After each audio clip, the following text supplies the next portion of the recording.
شروع اللہ کے نام سے جو بڑا مہربان نہایت رحم والا ہے۔ طاسیم، یہ کتاب روشن کی آیتیں ہیں۔ اے محمد صلی اللہ علیہ وآلہ وسلم، ہم تمہیں موسیٰ اور فرعون کے کچھ حالات مومن لوگوں کے سنانے کے لیے صحیح صحیح سناتے ہیں کہ فرعون نے ملک میں سر اٹھا رکھا تھا اور وہاں کے باشندوں کو گروہ گروہ بنا رکھا تھا۔ ان میں سے ایک گروہ کو یہاں تک کمزور کر دیا تھا کہ ان کے بیٹوں کو ذبح کر ڈالتا اور ان کی لڑکیوں کو زندہ رہنے دیتا۔ بے شک وہ مفسدوں میں تھا۔ اور ہم چاہتے تھے کہ جو لوگ ملک میں کمزور کر دیے گئے ہیں ان پر احسان کریں اور ان کو پیشوا بنائیں اور انہیں ملک کا وارث کریں اور ملک میں ان کو قدرت دیں، اور فرعون اور حامان اور ان کے لشکر کو وہ چیز دکھا دیں جس سے وہ ڈرتے تھے۔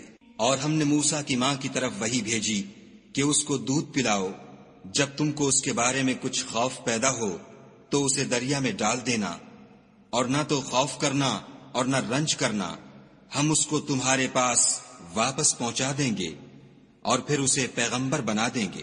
تو فرعون کے لوگوں نے اس کو اٹھا لیا، اس لیے کہ نتیجہ یہ ہونا تھا کہ وہ ان کا دشمن اور ان کے لیے موجب غم ہو۔ بے شک فرعون اور حامان اور ان کے لشکر چوک گئے۔ اور فرعون کی بیوی نے کہا کہ یہ میری اور تمہاری دونوں کی آنکھوں کی ٹھنڈک ہے، اس کو قتل نہ کرنا، شاید یہ ہمیں فائدہ پہنچائے یا ہم اسے بیٹا بنا لیں۔ اور وہ انجام سے بے خبر تھے۔ اور موسیٰ کی ماں کا دل بے قرار ہو گیا۔ اگر ہم ان کے دل کو مضبوط نہ کر دیتے تو قریب تھا کہ وہ اس قصے کو ظاہر کر دیں، غرض یہ تھی کہ وہ مومنوں میں رہیں۔ اور اس کی بہن سے کہا کہ اس کے پیچھے پیچھے چلی جا، تو وہ اسے دور سے دیکھتی رہی اور ان لوگوں کو کچھ خبر نہ تھی۔ اور ہم نے پہلے ہی سے اس پر دائیوں کے دودھ حرام کر دیے تھے۔ تو موسیٰ کی بہن نے کہا کہ میں تمہیں ایسے گھر والے بتاؤں کہ تمہارے لیے اس بچے کو پالیں اور اس کی خیر خواہی سے پرورش کریں۔ تو ہم نے اس طریق سے ان کو ان کی ماں کے پاس واپس پہنچا دیا تاکہ ان کی آنکھیں ٹھنڈی ہوں اور وہ غم نہ کھائیں اور معلوم کریں کہ خدا کا وعدہ سچا ہے، لیکن یہ اکثر نہیں جانتے۔ اور جب موسیٰ جوانی کو پہنچے اور بھرپور جوان ہو گئے تو ہم نے ان کو حکمت اور علم عنایت کیا، اور ہم نیکوکاروں کو ایسا ہی بدلہ دیا کرتے ہیں۔ اور وہ ایسے وقت شہر میں داخل ہوئے کہ وہاں کے باشندے بے خبر ہو رہے تھے، تو دیکھا کہ وہاں دو شخص لڑ رہے تھے، ایک تو موسیٰ کی قوم کا ہے اور دوسرا ان کے دشمنوں میں سے۔ تو جو شخص ان کی قوم میں سے تھا اس نے دوسرے شخص کے مقابلے میں جو موسیٰ کے دشمنوں میں سے تھا مدد طلب کی، تو انہوں نے اس کو مکہ مارا اور اس کا کام تمام کر دیا۔ کہنے لگے کہ یہ کام تو اغوائے شیطان سے ہوا، بے شک وہ انسان کا دشمن اور صریح بہکانے والا ہے۔ بولے کہ اے پروردگار، میں نے اپنے آپ پر ظلم کیا، تو مجھے بخش دے۔ تو خدا نے ان کو بخش دیا، بے شک وہ بخشنے والا مہربان ہے۔ کہنے لگے کہ اے پروردگار، تو نے جو مجھ پر مہربانی فرمائی ہے، میں آئندہ کبھی گناہ گاروں کا مددگار نہ بنوں۔ الغرض صبح کے وقت شہر میں ڈرتے ڈرتے داخل ہوئے کہ دیکھیں کیا ہوتا ہے، تو ناگہاں وہی شخص جس نے کل ان سے مدد مانگی تھی پھر ان کو پکار رہا ہے۔ موسیٰ نے اس سے کہا کہ تو صریح گمراہی میں ہے۔ جب موسیٰ نے ارادہ کیا کہ اس شخص کو جو ان دونوں کا دشمن تھا پکڑ لیں، تو وہ یعنی موسیٰ کی قوم کا آدمی بول اٹھا کہ جس طرح تم نے کل ایک شخص کو مار ڈالا تھا اسی طرح چاہتے ہو کہ مجھے بھی مار ڈالو۔ تم تو یہی چاہتے ہو کہ ملک میں ظلم و ستم کرتے پھرو، اور یہ نہیں چاہتے کہ نیکوکاروں میں ہو۔ اور ایک شخص شہر کی پرلی طرف سے دوڑتا ہوا آیا اور بولا کہ موسیٰ شہر کے رئیس تمہارے بارے میں صلاحیں کرتے ہیں کہ تم کو مار ڈالیں، سو تم یہاں سے نکل جاؤ، میں تمہارا خیر خواہ ہوں۔ موسیٰ وہاں سے ڈرتے ڈرتے نکل کھڑے ہوئے کہ دیکھیں کیا ہوتا ہے، اور دعا کرنے لگے کہ اے پروردگار، مجھے ظالم لوگوں سے نجات دے۔ اور جب مدین کی طرف رخ کیا تو کہنے لگے امید ہے کہ میرا پروردگار مجھے سیدھا رستہ بتائے۔ اور جب مدین کے پانی کے مقام پر پہنچے تو دیکھا کہ وہاں لوگ جمع ہو رہے اور اپنے چار پایوں کو پانی پلا رہے ہیں، اور ان کے ایک طرف دو عورتیں اپنی بکریوں کو روکے کھڑی ہیں۔ موسیٰ نے ان سے کہا تمہارا کیا کام ہے؟ وہ بولیں کہ جب تک چرواہے اپنی چار پایوں کو لے نہ جائیں ہم پانی نہیں پلا سکتے، اور ہمارے والد بڑی عمر کے بوڑھے ہیں۔ تو موسیٰ نے ان کے لیے بکریوں کو پانی پلا دیا، پھر سائے کی طرف چلے گئے اور کہنے لگے کہ پروردگار میں اس کا محتاج ہوں کہ تو مجھ پر اپنی نعمت نازل فرمائے۔ تھوڑی دیر کے بعد ان میں سے ایک عورت جو شرماتی اور لجاتی چلی آتی تھی موسیٰ کے پاس آئی اور کہنے لگی کہ تم کو میرے والد بلاتے ہیں کہ تم نے جو ہمارے لیے پانی پلایا تھا اس کی تم کو اجرت دیں۔ جب وہ ان کے پاس آئے اور ان سے اپنا ماجرا بیان کیا تو انہوں نے کہا کہ کچھ خوف نہ کرو، تم ظالم لوگوں سے بچائے ہو۔ ایک لڑکی بولی کہ ابا ان کو نوکر رکھ لیجئے، کیونکہ بہتر نوکر جو آپ رکھیں وہ ہے جو توانا اور امانت دار ہو۔ انہوں نے موسیٰ سے کہا کہ میں چاہتا ہوں اپنی ان 2 بیٹیوں میں سے ایک کو تم سے بیاہ دوں، اس عہد پر کہ تم 8 برس میری خدمت کرو، اور اگر 10 سال پورے کر دو تو وہ تمہاری طرف سے احسان ہے، اور میں تم پر تکلیف ڈالنی نہیں چاہتا، تم مجھے انشاءاللہ نیک لوگوں میں پاؤ گے۔ موسیٰ نے کہا کہ مجھ میں اور آپ میں یہ عہد پختہ ہوا، میں جون سی مدت چاہوں پوری کر دوں، پھر مجھ پر کوئی زیادتی نہ ہو، اور ہم جو معاہدہ کرتے ہیں خدا اس کا گواہ ہے۔ جب موسیٰ نے مدت پوری کر دی اور اپنے گھر کے لوگوں کو لے کر چلے تو طور کی طرف سے آگ دکھائی دی، تو اپنے گھر والوں سے کہنے لگے کہ تم یہاں ٹھہرو، مجھے آگ نظر آئی ہے، شاید میں وہاں سے رستے کا کچھ پتہ لاؤں یا آگ کا انگارہ لے آؤں تاکہ تم تاپو۔ جب اس کے پاس پہنچے تو میدان کے دائیں کنارے سے ایک مبارک جگہ میں ایک درخت میں سے آواز آئی کہ موسیٰ میں تو خدائے رب العالمین ہوں، اور یہ کہ اپنی لاٹھی ڈال دو۔ جب دیکھا کہ وہ حرکت کر رہی ہے گویا سانپ ہے تو پیٹھ پھیر کر چل دیے اور پیچھے مڑ کر بھی نہ دیکھا۔ ہم نے کہا کہ موسیٰ آگے آؤ اور ڈرو مت، تم امن پانے والوں میں ہو۔ اپنا ہاتھ گریبان میں ڈالو تو بغیر کسی عیب کے سفید نکل آئے گا، اور خوف دور ہونے کی وجہ سے اپنے بازو کو اپنی طرف سکیڑ لو۔ یہ 2 دلیلیں تمہارے پروردگار کی طرف سے ہیں، ان کے ساتھ فرعون اور اس کے درباریوں کے پاس جاؤ کہ وہ نافرمان لوگ ہیں۔ موسیٰ نے کہا اے پروردگار، ان میں کا ایک شخص میرے ہاتھ سے قتل ہو چکا ہے، سو مجھے خوف ہے کہ وہ کہیں مجھ کو مار نہ ڈالیں، اور ہارون جو میرا بھائی ہے اس کی زبان مجھ سے زیادہ فصیح ہے، تو اس کو میرے ساتھ مددگار بنا کر بھیج کہ میری تصدیق کرے، مجھے خوف ہے کہ وہ لوگ میری تکذیب کریں گے۔ خدا نے فرمایا ہم تمہارے بھائی سے تمہارے بازو کو مضبوط کریں گے اور تم دونوں کو غلبہ دیں گے، تو ہماری نشانیوں کے سبب وہ تم تک پہنچ نہ سکیں گے، اور تم اور جنہوں نے تمہاری پیروی کی غالب رہو گے۔ اور جب موسیٰ ان کے پاس ہماری کھلی نشانیاں لے کر آئے تو وہ کہنے لگے کہ یہ تو جادو ہے جو اس نے بنا کھڑا کیا ہے، اور یہ باتیں ہم نے اپنے اگلے باپ دادا میں تو کبھی سنی نہیں۔ اور موسیٰ نے کہا کہ میرا پروردگار اس شخص کو خوب جانتا ہے جو اس کی طرف سے حق لے کر آیا ہے، اور جس کے لیے عاقبت کا گھر یعنی بہشت ہے، بے شک ظالم نجات نہیں پائیں گے۔ اور فرعون نے کہا کہ اے اہل دربار، میں تمہارا اپنے سوا کسی کو خدا نہیں جانتا، تو حامان میرے لیے گارے کو آگ لگا کر اینٹیں پکا دو، پھر ایک اونچا محل بنا دو تاکہ میں موسیٰ کے خدا کی طرف چڑھ جاؤں، اور میں تو اسے جھوٹا سمجھتا ہوں۔ اور وہ اور اس کے لشکر ملک میں ناحق مغرور ہو رہے تھے اور خیال کرتے تھے کہ وہ ہماری طرف لوٹ کر نہیں آئیں گے، تو ہم نے ان کو اور ان کے لشکروں کو پکڑ لیا اور دریا میں ڈال دیا۔ سو دیکھ لو کہ ظالموں کا کیسا انجام ہوا۔ اور ہم نے ان کو پیشوا بنایا تھا، وہ لوگوں کو دوزخ کی طرف بلاتے تھے، اور قیامت کے دن ان کی مدد نہیں کی جائے گی۔ اور اس دنیا میں ہم نے ان کے پیچھے لعنت لگا دی، اور وہ قیامت کے روز بھی بدحالوں میں ہوں گے۔ اور ہم نے پہلی امتوں کے ہلاک کرنے کے بعد موسیٰ کو کتاب دی جو لوگوں کے لیے بصیرت اور ہدایت اور رحمت ہے تاکہ وہ نصیحت پکڑیں۔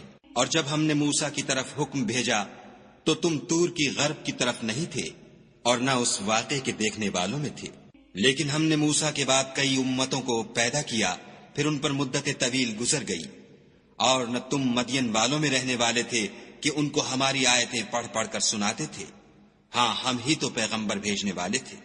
اور نہ تم اس وقت جب کہ ہم نے موسیٰ کو آواز دی طور کے کنارے تھے، بلکہ تمہارا بھیجا جانا تمہارے پروردگار کی رحمت ہے، تاکہ تم ان لوگوں کو جن کے پاس تم سے پہلے کوئی ہدایت کرنے والا نہیں آیا ہدایت کرو تاکہ وہ نصیحت پکڑیں۔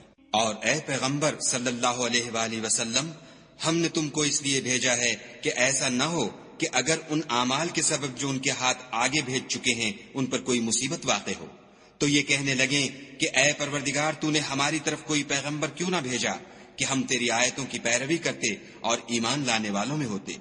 پھر جب ان کے پاس ہماری طرف سے حق آ پہنچا تو کہنے لگے کہ جیسی نشانیاں موسیٰ کو ملی تھیں ویسی اس کو کیوں نہیں ملی؟ کیا جو نشانیاں پہلے موسیٰ کو دی گئی تھیں انہوں نے ان سے کفر نہیں کیا؟ کہنے لگے کہ دونوں جادوگر ہیں ایک دوسرے کے موافق، اور بولے کہ ہم سب سے منکر ہیں۔ کہہ دو کہ اگر سچے ہو تو تم خدا کے پاس سے کوئی اور کتاب لے آؤ جو ان دونوں کتابوں سے بڑھ کر ہدایت کرنے والی ہو، تاکہ میں بھی اسی کی پیروی کروں۔ پھر اگر یہ تمہاری بات قبول نہ کریں تو جان لو کہ یہ صرف اپنی خواہشوں کی پیروی کرتے ہیں، اور اس سے زیادہ کون گمراہ ہوگا جو خدا کی ہدایت کو چھوڑ کر اپنی خواہش کے پیچھے چلے۔ بے شک خدا ظالم لوگوں کو ہدایت نہیں دیتا۔ اور ہم پے در پے ان لوگوں کے پاس ہدایت کی باتیں بھیجتے رہے ہیں تاکہ نصیحت پکڑیں۔ جن لوگوں کو ہم نے اس سے پہلے کتاب دی تھی وہ اس پر ایمان لے آتے ہیں، اور جب قرآن ان کو پڑھ کر سنایا جاتا ہے تو کہتے ہیں کہ ہم اس پر ایمان لے آئے۔ بے شک وہ ہمارے پروردگار کی طرف سے برحق ہے، اور ہم تو اس سے پہلے کے حکم بردار ہیں۔ ان لوگوں کو دگنا بدلہ دیا جائے گا کیونکہ صبر کرتے رہے ہیں اور بھلائی کے ساتھ برائی کو دور کرتے ہیں، اور جو مال ہم نے ان کو دیا ہے اس میں سے خرچ کرتے ہیں۔ اور جب بیہودہ بات سنتے ہیں تو اس سے منہ پھیر لیتے ہیں اور کہتے ہیں کہ ہم کو ہمارے اعمال اور تم کو تمہارے اعمال، تم کو سلام، ہم جاہلوں کے خاستگار نہیں ہیں۔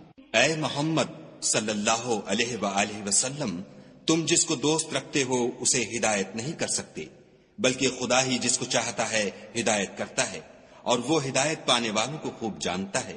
اور کہتے ہیں کہ اگر ہم تمہارے ساتھ ہدایت کی پیروی کریں تو اپنے ملک سے اچک لیے جائیں۔ کیا ہم نے ان کو حرم میں جو امن کا مقام ہے جگہ نہیں دی، جہاں ہر قسم کے میوے پہنچائے جاتے ہیں، اور یہ رزق ہماری طرف سے ہے لیکن ان میں سے اکثر نہیں جانتے۔ اور ہم نے بہت سی بستیوں کو ہلاک کر ڈالا جو اپنی فراخی معیشت میں اترا رہے تھے، سو یہ ان کے مکانات ہیں جو ان کے بعد آباد ہی نہیں ہوئے مگر بہت کم، اور ان کے پیچھے ہم ہی ان کے وارث ہوئے۔ اور تمہارا پروردگار بستیوں کو ہلاک نہیں کیا کرتا جب تک ان کے بڑے شہر میں پیغمبر نہ بھیج لے جو ان کو ہماری آیتیں پڑھ پڑھ کر سنائے، اور ہم بستیوں کو ہلاک نہیں کیا کرتے مگر اس حالت میں کہ وہاں کے باشندے ظالم ہوں۔ اور جو چیز تم کو دی گئی ہے وہ دنیا کی زندگی کا فائدہ اور اس کی زینت ہے، اور جو خدا کے پاس ہے وہ بہتر اور باقی رہنے والی ہے۔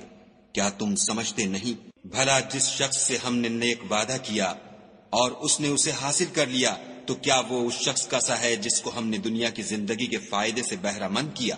پھر وہ قیامت کے روز ان لوگوں میں ہو جو ہمارے روبرو حاضر کیے جائیں گے۔ اور جس روز خدا ان کو پکارے گا اور کہے گا کہ میرے وہ شریک کہاں ہیں جن کا تمہیں دعویٰ تھا، تو جن لوگوں پر عذاب کا حکم ثابت ہو چکا ہوگا وہ کہیں گے کہ ہمارے پروردگار یہ وہ لوگ ہیں جن کو ہم نے گمراہ کیا تھا، اور جس طرح ہم خود گمراہ ہوئے تھے اسی طرح ان کو گمراہ کیا تھا۔ اب ہم تیری طرف متوجہ ہو کر ان سے بیزار ہوتے ہیں، یہ ہمیں نہیں پوچھتے تھے۔ اور کہا جائے گا کہ اپنے شریکوں کو بلاؤ، تو وہ ان کو پکاریں گے اور وہ ان کو جواب نہ دے سکیں گے، اور جب عذاب کو دیکھ لیں گے تو تمنا کریں گے کہ کاش وہ ہدایت یاب ہوتے۔ اور جس روز خدا ان کو پکارے گا اور کہے گا کہ تم نے پیغمبروں کو کیا جواب دیا، تو وہ اس روز خبروں سے اندھے ہو جائیں گے اور آپس میں کچھ بھی پوچھ نہ سکیں گے۔ لیکن جس نے توبہ کی اور ایمان لایا اور عمل نیک کیے تو امید ہے کہ وہ نجات پانے والوں میں ہو۔ اور تمہارا پروردگار جو چاہتا ہے پیدا کرتا ہے اور جسے چاہتا ہے برگزیدہ کر لیتا ہے، ان کو اس کا اختیار نہیں ہے۔ یہ جو شرک کرتے ہیں خدا اس سے پاک و بالا تر ہے۔ اور ان کے سینے جو کچھ مخفی کرتے اور جو یہ ظاہر کرتے ہیں تمہارا پروردگار اس کو جانتا ہے۔ اور وہی خدا ہے، اس کے سوا کوئی معبود نہیں۔ دنیا اور آخرت میں اسی کی تعریف ہے اور اسی کا حکم، اور اسی کی طرف تم لوٹائے جاؤ گے۔ کہو بھلا دیکھو تو اگر خدا تم پر ہمیشہ قیامت کے دن تک رات کی تاریکی کیے رہے تو خدا کے سوا کون معبود ہے جو تم کو روشنی لا دے؟ تو کیا تم سنتے نہیں؟ کہو تو بھلا دیکھو تو اگر خدا تم پر ہمیشہ قیامت تک دن کیے رہے تو خدا کے سوا کون معبود ہے کہ تم کو رات لا دے جس میں تم آرام کرو؟ تو کیا تم دیکھتے نہیں؟ اور اس نے اپنی رحمت سے تمہارے لیے رات کو اور دن کو بنایا تاکہ تم اس میں آرام کرو اور اس میں اس کا فضل تلاش کرو اور تاکہ شکر کرو۔ اور جس دن وہ ان کو پکارے گا اور کہے گا کہ میرے وہ شریک جن کا تمہیں دعویٰ تھا کہاں ہیں، اور ہم ہر ایک امت میں سے گواہ نکال لیں گے، پھر کہیں گے کہ اپنی دلیل پیش کرو، تو وہ جان لیں گے کہ سچ بات خدا کی ہے، اور جو کچھ وہ افترا کیا کرتے تھے ان سے جاتا رہے گا۔ قارون موسیٰ کی قوم میں سے تھا اور ان پر تعدی کرتا تھا، اور ہم نے اس کو اتنے خزانے دیے تھے کہ ان کی کنجیاں ایک طاقتور جماعت کو اٹھانی مشکل ہوتی۔ جب اس سے اس کی قوم نے کہا کہ اترائیے مت کہ خدا اترانے والوں کو پسند نہیں کرتا، اور جو مال تم کو خدا نے عطا فرمایا ہے اس سے آخرت کی بھلائی طلب کیجیے، اور دنیا سے اپنا حصہ نہ بھلائیے، اور جیسی خدا نے تم سے بھلائی کی ہے ویسی تم بھی لوگوں سے بھلائی کرو، اور ملک میں طالب فساد نہ ہو، کیونکہ خدا فساد کرنے والوں کو دوست نہیں رکھتا۔ بولا کہ یہ مال مجھے میری دانش کے زور سے ملا ہے، کیا اس کو معلوم نہیں کہ خدا نے اس سے پہلے بہت سی امتیں جو اس سے قوت میں بڑھ کر اور جمعیت میں بیشتر تھیں ہلاک کر ڈالی ہیں، اور گناہ گاروں سے ان کے گناہوں کے بارے میں پوچھا نہیں جائے گا۔ تو ایک روز قارون بڑی آرائش اور ٹھاٹھ سے اپنی قوم کے سامنے نکلا۔ جو لوگ دنیا کی زندگی کے طالب تھے کہنے لگے کہ جیسا مال و متاع قارون کو ملا ہے کاش ایسا ہی ہمیں بھی ملے، وہ تو بڑا ہی صاحب نصیب ہے۔ اور جن لوگوں کو علم دیا گیا تھا وہ کہنے لگے کہ تم پر افسوس، مومنوں اور نیکوکاروں کے لیے جو ثواب خدا کے ہاں تیار ہے وہ کہیں بہتر ہے، اور وہ صرف صبر کرنے والوں ہی کو ملے گا۔ پس ہم نے قارون کو اور اس کے گھر کو زمین میں دھنسا دیا، تو خدا کے سوا کوئی جماعت اس کی مددگار نہ ہو سکی اور نہ وہ بدلہ لے سکا۔ اور وہ لوگ جو کل اس کے رتبے کی تمنا کرتے تھے صبح کو کہنے لگے ہائے شامت، خدا ہی تو اپنے بندوں میں سے جس کے لیے چاہتا ہے رزق فراخ کر دیتا ہے اور جس کے لیے چاہتا ہے تنگ کر دیتا ہے۔ اگر خدا ہم پر احسان نہ کرتا تو ہمیں بھی دھسا دیتا۔ ہائے خرابی، کافر نجات نہیں پا سکتے۔ وہ جو آخرت کا گھر ہے ہم نے اسے ان لوگوں کے لیے تیار کر رکھا ہے جو ملک میں ظلم اور فساد کا ارادہ نہیں رکھتے، اور انجام نیک تو پرہیزگاروں ہی کا ہے۔ جو شخص نیکی لے کر آئے گا اس کے لیے اس سے بہتر صلہ موجود ہے، اور جو برائی لائے گا تو جن لوگوں نے برے کام کیے ان کو بدلہ بھی اسی طرح کا ملے گا جس طرح کے وہ کام کرتے تھے۔ اے پیغمبر صلی اللہ علیہ وآلہ وسلم، جس خدا نے تم پر قرآن کے احکام کو فرض کیا ہے وہ تمہیں بازگشت کی جگہ لوٹا دے گا۔ کہہ دو کہ میرا پروردگار اس شخص کو بھی خوب جانتا ہے جو ہدایت لے کر آیا، اور اس کو بھی جو صریح گمراہی میں ہے۔